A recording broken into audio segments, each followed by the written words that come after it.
This is Pam from NortheastWheelsEvents.com at Carlisle. Good morning, everybody. Corvettes at Carlisle 2014. I want to give you just, and then in your question and answer, I'll take any questions you have, but I want to give you some updates on some of the changes that we've done down at Bowling Green and some of the progress on the 2015, because we have been asked a lot of questions about that.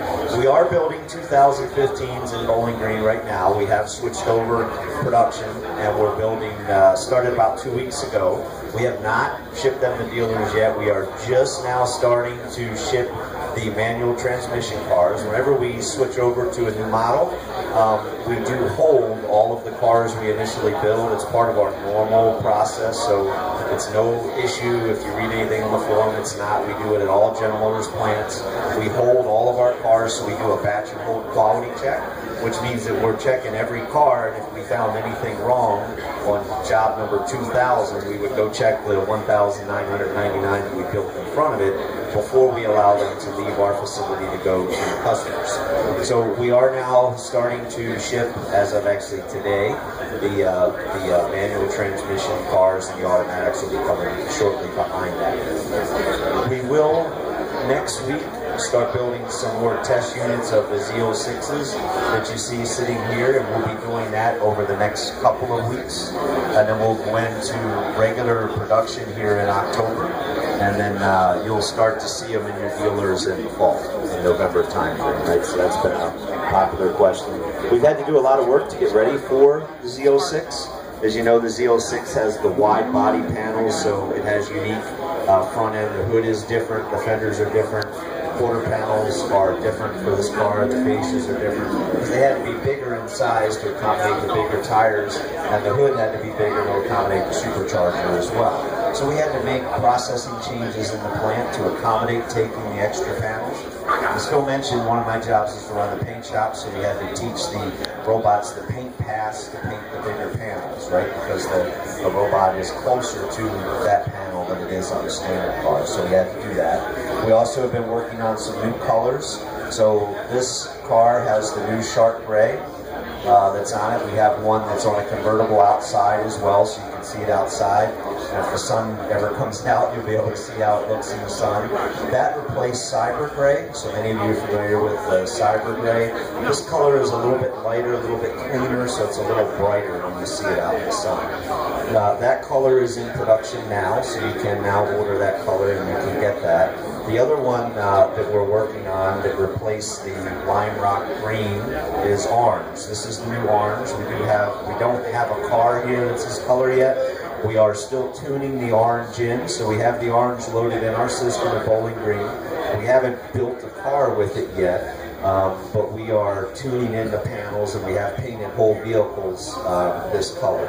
This will be called Daytona Sunrise Orange. It is similar to the Sunset Orange. It's different than the Atomic as well. When you put this outside, if the sun hits it, there's a lot of metallic in this that will lighten it up a little bit from what you see here. But we'll be happy to show you this sample up close. This has been a popular item that's been asked. So we're doing the final tune-in for that as well. We also had to make some adjustments to the plant process for the transmission. You know, one of the new additions for this year is the 8-speed automatic transmission that's in the car. It's a great transmission. You're going to get, in real-world driving, you'll get 30 miles to the gallon with it, and it also is faster than any of you. So the 7-speed manual, if you have one of those and I'm driving the 8-speed automatic, I'm going to beat you every time because the transmission is that good. So it did require some reprocessing at the facility to be able to accommodate that transmission, as well as the automatic in the Z06. We're actually, for the first time, able to offer an automatic in this car with this horsepower rating, but it does require some extra cooling systems for us that we had to do. So we had to run some extra coolant lines down through here back into the transmission area of the car, and that required some extra processing work at the facility as well. So we've done that, and we're ready to launch. We're just finishing the final test cars, which we'll do over the next couple of weeks, and then we'll start building actual production units that you can see. Many of you, if you had the opportunity to come down to Bowling Green, you can take a tour of our facility. So I've had a couple of folks that have said they're coming down next week as the birthday bash at the Corvette Museum. And some people will be coming through the plant taking tours as well, so you can see what we've done there. The plant has the benefit of a new body shop that was put in to launch this car. So we had an all-new body shop, because you know we have a new aluminum frame that this car is based on. There's a cutaway frame behind you that you may have seen. That frame is 50% stronger than the frame that was in the C6, and it's lighter. So that frame allowed us to produce these two vehicles, because in the past we would not have been able to make a convertible with the level of horsepower that this car generates. That frame allows us to do that. The other thing that the frame does to show you how good or how strong it is, the C7 race car that's over in front of the trailer, it starts life with our stock frame. So that's a testament to the strength that the frame has. It is all aluminum, so we did have to put in an all-new body shop to be able to produce that. There's 95 robots that do spot welding and MIG welding, and we also use laser welding, so we have laser boosts that actually put laser beads down to fuse the pieces of aluminum together. And that gives you a very, very solid, strong structure of the car, which contributes to the car's handling ability. And then long term, because it is so strong and solid, you'll get less squeaks and rattles and things of that nature. You'll find it's a much more stable car than what it was previously. And it's a large part of it is attributable to the frame. So that required an all-new shop when we prepared to launch this car. It was a major construction project down in Bowling Green. We also just put in what's called a performance build center, which is where we can actually now build engines down in Bowling Green. So the engines that are in our normal car, the LT1, come out of our Tonawanda engine facility in New York. However, the engines for this car, some of them will be built in Bowling Green. So if you come down and visit the plant, you will see our engine facility that was put in, and there is actually an option with this car that you can come build your own engine. So we have one of the lines that we put in with the engine plant allows customer build. So it is an extra cost option, but you pay and come down and build your own engine at our facility before we put it in the car. Cool. Right, so that's kind of a very neat process and something new that we have as well. Okay. I will take questions. I gave you kind of an overview. Yes, sir. Crystal Red, you can offer Crystal Red this year? Yes, so the question was, are we going to offer Crystal Red? And yes, we still do. So we have 10 colors, and Crystal Red is one of them. The only two colors that we dropped were the green and then the cyber gray. Those are the two that we took out. The rest of the colors are still there. Yes, sir. Question about the spoiler. Could you explain that spoiler? So on the Z06, there's 3 different levels of aero package that you can get on the car. Both of these units sitting here have the stage 3 aero kit to them, which means they have the bigger spoiler on the back is one of the items that you get in that. And the spoiler is adjustable. You can raise it up. You'll see there's 4 bolts across the back. You loosen it and raise that up. There would not be a need for you to raise it in normal driving, so we recommend you leave it down. But if you want to track the car, you can raise that up, and it does create more downforce in the rear end to help keep the car moving.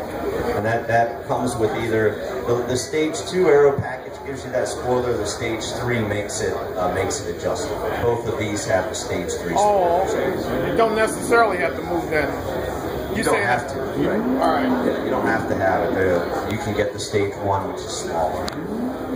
Yes, ma'am. I see you've got the vents on the rear fender. Is that for cooling the transaxle? This? Yes. Yes, these are for cooling. You kind of see a cutaway in the cutaway car. You'll see that we're forcing air down into here, and we come back into there's a transmission and a differential cooler on both sides. So all of the vents on this car are functional. They're not here for appearance. They're here. They actually work. On this car, one of the things you'll notice in the Z06 is we raise this up. Yeah. On the base LT1, this vent is here, and it does the same cooling. Oh, okay. On this car, though, we raise this up to force more air down into here to cool it. Because obviously, the higher performance, the higher RPMs, we need better cooling in the car. Yes, sir. The convertible does not have that vent. It does not. How is it cool? Is it as efficient as this vent? Yeah, we would prefer it to have, this obviously works, but there's also a fan motor in here, and then we run, on the automatics, we're running a set of coolant lines down through this rocker into the back and over to do the same thing. Is it as efficient as this? Yeah, there's also, if you look, and I don't know, these are show cars, so these are hand built, but what we've got is in the rear of the wheelhouse on the convertibles, there's loopers. So it actually pulls air in, instead of being forced in here, it pulls air in from behind the tires, and that helps get us to the same level of cooling as with the duct out top.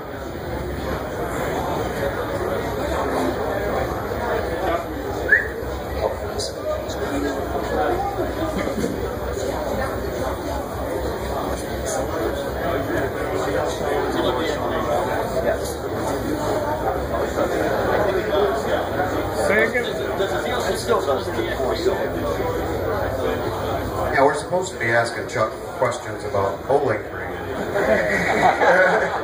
You know, we got engine cooling, powertrain cooling coming up later and everything. And yes, the LT4 does still have cylinder deactivation, just like the LT1. But let's try to get Chuck questions about Bowling Green. What is the racing? Do they have a racetrack down there now? Or? Well, over at the Corvette Museum, they're getting ready to open. It's just finishing construction, a track that's over there. It's the National Corvette Motorsport Park, I believe is the official name of it. And it's a road course. And it is, in fact, it's slated to open this coming weekend when we're here for the birthday bash down in Bowling Green, and you'll be able to take a parade lap out on it, as well as I think they have an event to let you rent, not rent time, but go out with a professional driver to show you what the car will do. Give some examples regarding collaborations that Bowling Green has done with the Corvette Museum and just Corvette outside of just the channel, etc. We have a very close relationship with the museum. You can sign up for a museum delivery of your Corvette, and you come down to the plant. There's two different versions of that. You can actually come through the plant and watch your car being built, and then accept delivery of it at the museum, or you can just do the museum delivery where you'll take a tour in which the museum will bring you into the plant. Now, one of the people that work for the museum will guide you through our plant because they're trained to do that, and then you'll do the delivery of the car over there. So we have a very good working relation with them. We support them at all the events, major events that they do, and a very integral part of this. They are a separate, not-for-profit entity, but we do work very well with them. I noticed that they have an amazing announcement party.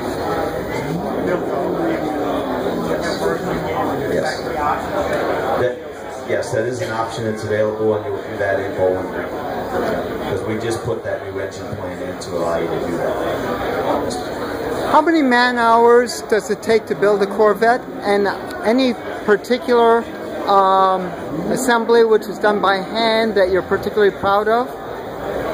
So the question was, how long does it take to build one of our cars? So I would tell you, when we build it, it starts simultaneously in several different areas of the assembly plant. Yeah. So it starts over in the body shop. Yeah, of course. We start building the frame of the vehicle. And once the frame's built, we send it over to go through a phosphate bath where it gets everything, the oils and such taken off of it, then it gets treated with the, if you look, that frame is clear, but normally they're black, right? Because that's the coatings put on to protect them. Simultaneously to it being built through the body shop over in the cockpit area, we're starting to build the cockpit of the car, and the paint shop actually starts first. The paint shop starts a day ahead of the rest of the plant as far as what build sequence it's building.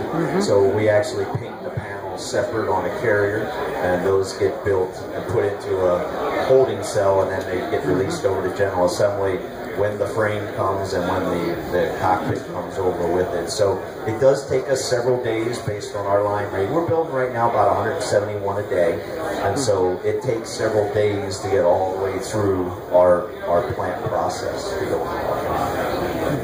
One more question. It's full production. What's that? When you start full production, I know you started now. We are at full production in 2015 right now, yes. Is that one shift? We run one shift of the main plant. The paint shop runs 2 shifts, but the main facility runs 1 shift. Painting takes a little bit longer. It's a little slower, limited by the speed of the robotics. And if you have any other questions, you can just grab me afterwards. This is Pam from Northeast Wheels, Events.com at Corvettes and Carlisle. Wow.